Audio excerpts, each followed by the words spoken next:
According to the National Alliance on Mental Illness, 1 in 5 people has a diagnosable mental health disorder, but they're not always easy to identify. There's a specialized program focused on recognizing someone who might be hurting and giving them the resources they need. Only News 3's Danica Lewis shares how the course may have saved a man's life.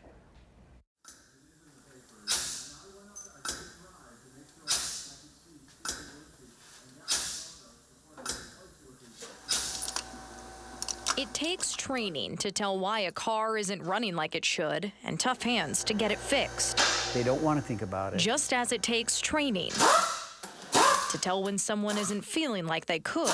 Because they don't think it's their responsibility. And tough questions to get them help. Just to have the confidence that you're not afraid to handle it. As a human resources director for almost 300 car dealers and handymen, Jim Newstad asked his employees a lot of questions that he never expected to ask this one. I said, Joe, how do you plan to kill yourself?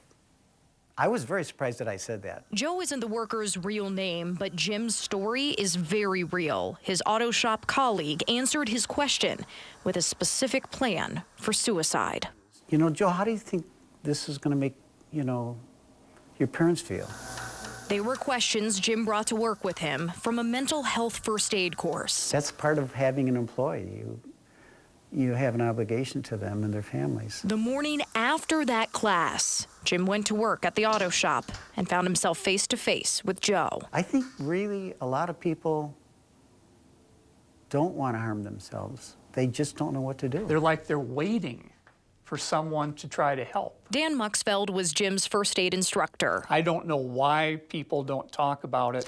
We have other sections that talk about recovery. Dan and others at Journey Mental Health have reached thousands of people with the 8-hour course. And like basic first aid, it's about recognizing the signs and symptoms of someone struggling. People who get to services sooner have much better outcomes when it comes to mental health disorders. But that rarely happens. On average, someone with a mental illness won't get help for 10 years after they start experiencing symptoms. It can be really a positive experience just being the first person to get someone to open up and talk. Sometimes is the little thing, the little catalyst that they need, that somebody really cares.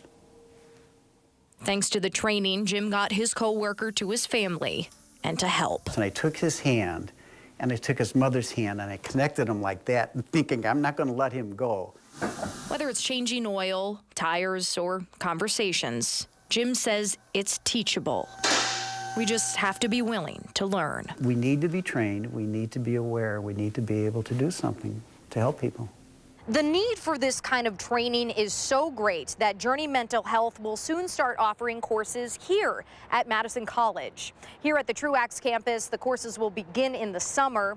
Now, Journey offers both adult and youth mental health first aid courses, and you can find everything you need to register online at channel3000.com. Danica Lewis, WISC News 3.